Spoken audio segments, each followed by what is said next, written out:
欢迎回到我的频道哦。今天呢，要来喝酒啦。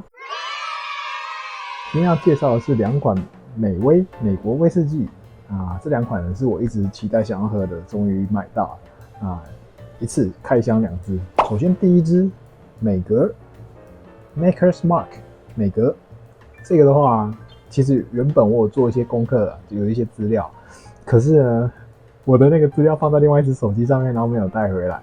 所以只能靠我的印象稍微讲个几句，然后可能后面用后补的方式。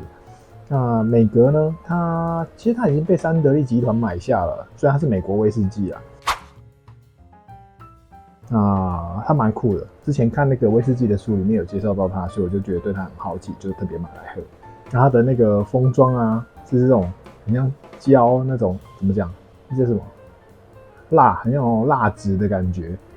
然后有一个说法是，因为他们这个每一瓶他们都是用手工去封装的，就是他们都会再上一层胶。有时候他们工人他们会手滑，所以有的会用到可能到瓶身这边来，然后他们会特别去收藏这样的酒款，他们称它是什么 Dunk， 不是 Slam Dunk， 叫什么 Dunk， 我有点忘了。我在后补资料，然后就非常有趣的一款酒，待会来开箱喝喝看。我也是没喝过这一支。然后第二款美威呢，同样也是我没有喝过的，它是 Four Roses 四玫瑰。这支酒我也非常期待。那为什么上面写的是日文呢？因为我是在日本买的，我在台湾没有看到。四蔷薇啊，四轮的蔷薇，这边好像有点什么典故啊，可能要完全看懂日文的人才有办法翻译这个东西。这样子给大家看一下，它里面有，它还建议我们可以做 highball， 或者水哥，或是放冰块兑冰。然后它的瓶身长这样子 ，Four Roses， 波本威士忌，看这也是肯塔基州的威士忌。它酒精浓度40度 ，Maker's Mark 应该也是吧？哦，不一样。Maker's Mark 是45度的酒精浓度哦，然后它这个标签其实是有典故的，这个有一个小星星，然后写个 SIV 的，这个是有典故的。详细典故什么我忘记了，就是我资料全部都没有带回来了，然后现在又是断网状态，是没办法上网，所以就后补资料。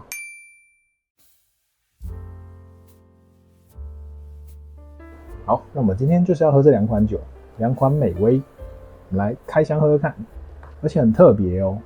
我今天已经准备一样的杯子了，因为每次都用不同杯子嘛。今天特别准备了这两个品酒杯，长得一模一样，可它很大它比我平常买的那个平常用的那个酒杯它是更大。这个很不容易，很不小心就会喝太多，所以要想办法节制。我今天就喝2杯就好了，就是很乖巧。好，那我们就把酒打开。先来开一下 Four Roses 好了，会选择这一支啊，它的典故是什么？其实有很多好玩的典故，可是我这记忆不好啊，忘记了。记得它使用5种不同的酵母，它是用不同的酵母菌去做发酵。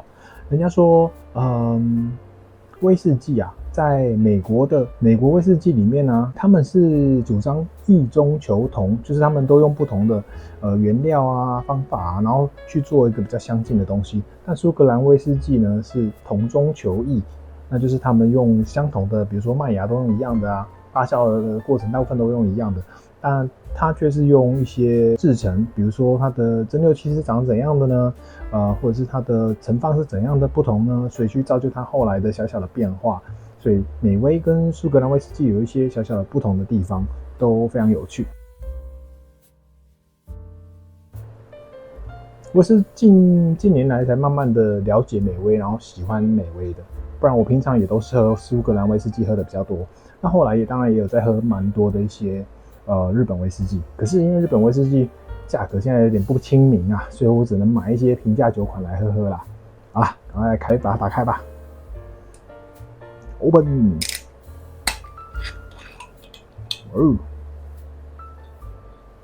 很香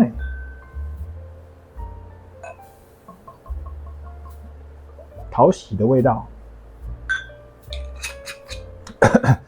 我觉得喝来喝去还是威士忌比较对我的胃口，因为我习惯喝酒喝威士忌，喝比较多啦。像之前喝像泡盛啊那些其他特殊酒款，我都喝到最后就有点受不了啊。还有那个利口酒啊，我也是喝不惯，而且受不了啊。好，我们来开这个 Slam Dunk 啊，那个 Maker's Mark， 有这个很酷的，它每一瓶都不一样，因为它毕竟它手工的，所以它每一瓶的那个蜡的封装都长得有一点点不一样。它这个看起来好像是从这边撕开的样子啊，我没开过啊，我也不知道。我来试试看。把它断掉了。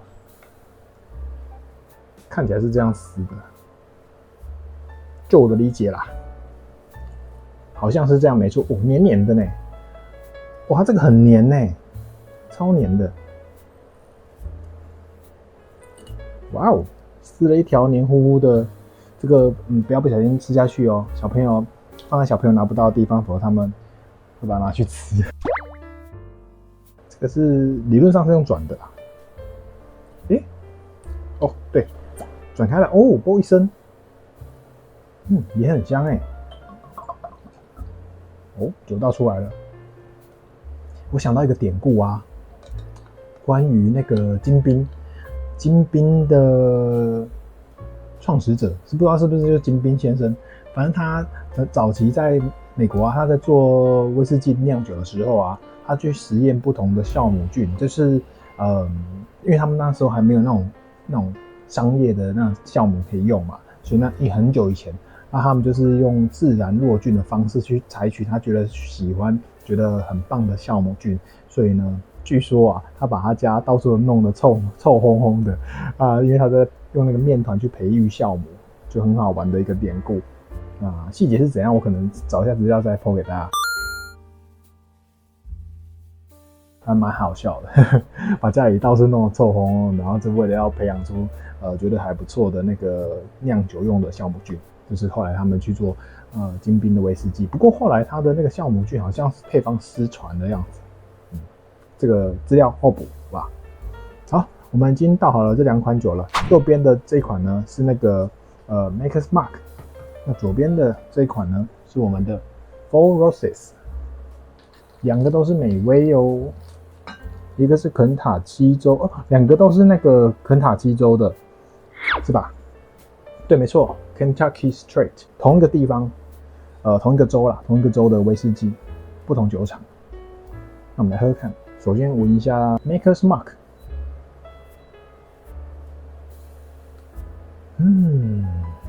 就是那种美国橡木桶的清新木材气息，有一些香草啊，然后香蕉油啊，奶油味。冰淇淋的味道我蛮喜欢的，我喜欢这个味道。现在已经越来越喜欢美国威士忌，可是美国威士忌他们的个性都很，就是他们那个美国橡木的味道很强，所以他每一款酒你大概都会闻到那个味道。不过之前喝到那个老维尼吉亚，那味道就比较有点创造自己的风格，像那种黄金糖之类的。Four Roses 的木材的味道更清新明显一点。它是用了5种不同的酵母菌去酿造出来的酒，它5种不同酵母菌，它所能够创造的那个香气都是不一样的。比如说有的是偏向果香啊，有的是花香啊，有的是可能我不知道细节是怎样，我有点忘了啦。反正我在补资料。2个都很好闻可是我会闻起来觉得它们很相近，不愧是同一个州，同样的美味。可是 Maker's Mark 的酒精浓度是更高的哦。这样闻起来啊 ，Four Roses 的木材味比较明显一点，那 Maker's Mark 的话，它是那种甜味比较多一些，闻起来还是更圆润、更饱满的。那个 Four Roses 的话，它闻起来它是以木材味去做强调，虽然它的酵母菌也是它的宣传之一，但是呢，我觉得它闻起来光闻是在它的木材味作为它最突出的部分。那我们现在来喝喝看咯。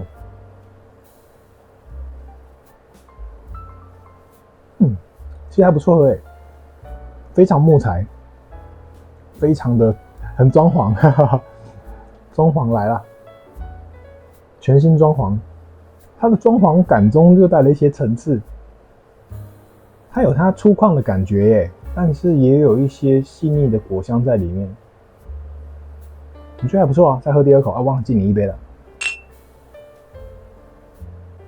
越喝越好喝耶，很圆润，就后面的甜味就上来了，蛮舒服的。那我们喝个水之后呢，再来喝一下那个 Maker's Mark。我镜头自己会动。Maker's Mark， 镜头太歪了啦，是要带镜头带去哪里啊？过来一点。其实我以闻来讲的话，我更喜欢 Maker's Mark 的气味，因为它比较稍微密一点，然后圆润一点，然后感觉香气的丰富度会比较多。它比较清香，有点像森林系的感觉。来闻闻看，不是来喝喝看。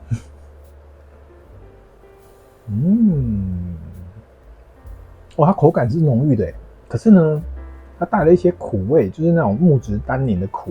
怎么讲？是我嘴巴有问题吗？它有一种细微的那种泡泡胶的味道，然后再来是一些像是肉桂啊、辛香料的感觉，也有点会让我联想到那种早期的那种美国口香糖，有没有？很大颗的美国口香糖那种味道，喝起来是感觉是不同的装潢师傅，不同的装潢感。可是我不知道为什么它那个尾韵也带一点单宁苦啊。这苦，我有时候就会喝到苦味，我不知道为什么。我们两者都兑一点点水再喝喝看，一滴水，两者都还不错喝啦。我觉得感觉是很有水准的一个美国威士忌，可能还有更厉害的啦。但我目前喝到的呢，这样的美味，我觉得已经是还不错的了，还不错。就带来的那个丰富度是比我之前喝到那些美味还更丰富的。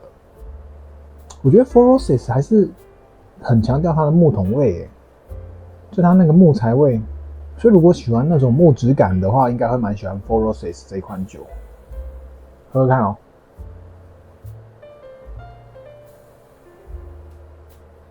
我觉得兑了一点水下去之后啊，浓度对我来说有点太稀。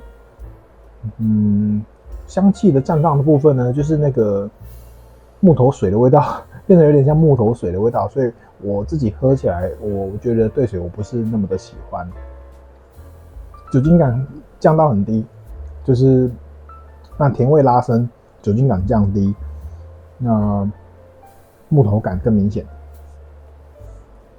兑水不是我最喜欢的喝法，对，我可能 Four Roses 我可能会纯饮就好，纯饮的它那个浓度对我来说比较够。好，那个 Maker's Mark。兑水之后什么味道呢？Maker's Mark 果然啊，它的那个酒精浓度45度比较高一点，所以它兑水之后风味比较不会跑掉，酒体还在。那层次感呢？首先会感受到太空泡泡胶的味道，然后再来就是它的那个糖蜜的感觉拉伸出来。接着我觉得就是刚才喝到那些辛香料的味道，然后伴随一些木桶的味道。其实他们那种苦味我觉得兑水之后稍微再下降一些。我觉得 Maker's Mark 是确实可以拿来兑点水的，还 OK 的，可能之后再兑冰也不错。两者呢，我今天喝下来都觉得还不错哦，都是中上水平哦。觉得大家也可以买来喝喝看。这两个在台湾应该不难买啦，只是我在大卖场是没有看到，可能去一些酒庄啊什么。国泰洋酒啊，还是什么九条通啊，那些比较专门卖酒的地方，应该是找得到啊。还不错。如果对美威有兴趣的，这两款也是可以尝试喝喝看，还不错。好，那今天的影片品饮就到这边结束喽。我剩下的一点酒呢，慢慢把它喝完，就这样，拜拜，感谢收看。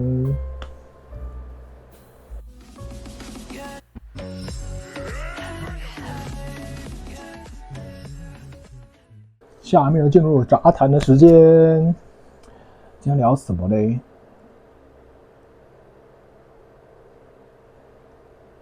我临柜的一个姐妹啊，她他说他3月份要去生小孩啦，很好笑。他可能就做到3月份了。我就说，我说不定也是做到3月份。然后我们今天就聊到说，那这样我们2个能够在一起这样拉赛的日子，也可能剩下1个多月而已，对吧？因为他有可能走嘛，我也有可能走嘛。然后所以说之后可能就没有那么多机会拉赛，所以现在就是我们会比较珍惜我们可以平常这样拉赛的时光。然后也是跟对方说，彼此说，再保持联络啊，说不定之后如果我开个民宿，还是说弄个什么小店的话，你也可以来啊，或者说我招待你，让你免费住啊，然后或者是我如果开吃的，让你免费吃，然后他不要啦，还是要付钱啦。对啊，反正就很好笑。人的一生中能够交的朋友，我觉得以我来讲的话，算蛮有限的，因为我就是其实比较宅，我其实蛮讨厌跟人接触的，所以认识的人也不多。但是我只是在国外就比较想要跟陌生人拉赛啦，只是在台湾我就不太喜欢跟人家讲话。可以的话，就尽量不想跟人家讲话。然后其实，所以我就而且我还一直跟他讲说，是话不能说死啊，就是他说他结婚，他说他生小孩之后他就没有要回来这份工作，然后我就说你话不要说死，说不定到时候你又回来。他说也有可能的，但他还是可能觉得不回来的几率高一点。然后像我的话，我也说，我话也不能说死啊，我一直吵着要离职，但时间慢慢接近的时候，又会有点犹豫，因为有时候会觉得说啊，这就是我的舒适圈，就是日子过得还蛮舒服的啊，就这样一天过一天也不差啊，有薪水啊，那疲惫的程度也没有到非常非常高，就是你会看有没有生活跟你的工作有没有达到平衡嘛？那我目前就是算平衡，但是我内心有不满足，就是我之前一直反复提到，就是觉得说，如果我一直在这份工作做下去，我觉得人生无趣啊，到底就。然后我那个姐妹的同事，她也跟我类似情况，她觉得说她在她那份工作里面就是没有办法真的赚到很多钱，但她就直接把它当成打工，很好笑。她就是来上班，那就是当做打工，然后平常下班之后或者是休假，她就做她自己的事情，因为她要做别的事，有点斜杠，跟我一样的小斜杠这样子。那我是觉得说，我想要更多的自由啊。那你要自由的方式，就是必须要把这个工作结束掉嘛。因为今天我们老板也有来我们柜上，然后就跟他聊天，又蛮融洽又蛮愉快的，就觉得说，其实我没有那么讨厌这份工作啊，当然有很多不满啊，当然就是追根究底也是没有那么讨厌啊。这不是在为我要不要离职，不离职说找理由找借口，只是觉得说我想离职，一方面主要不是因为这份工作不好，而是我想要有更丰富的体验，否则我会觉得说，我想要出国啊，我想要做别的事情啊，不然我人生就这样就结束，就一成不变，我觉得这样子在抹汤啊，对我自己没办法交代啊。应该怎么讲？所以我才会想说，还是得提出来啊。可能二月吧，2月再跟他们讲。Foroses 还不错。我今天介绍的这2款酒都是算平价酒款。其实我主要介绍的酒，绝大多数都是平价酒款，我也不会去跟大家讲很贵的，因为我自己也买不起。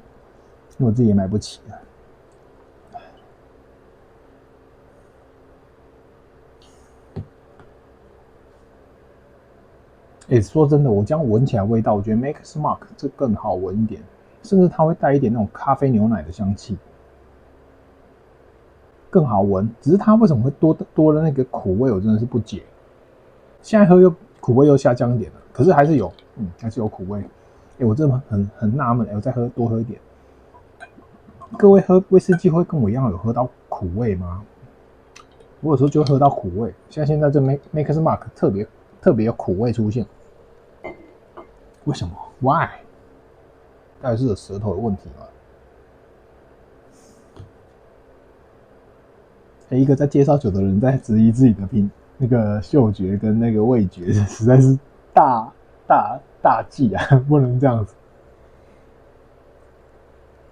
好了，反正就走一步算一步啦，人生嘛，各位奉劝各位就是为自己人生负责，做自己觉得正确的事情，然后在不尽可能不要再给别人添麻烦的情况之下呢，自我实现，好不好？这就是我今天的忠告、忠固、忠言，那就到这边结束啦，拜拜 ，See you next time，下部影片见啦。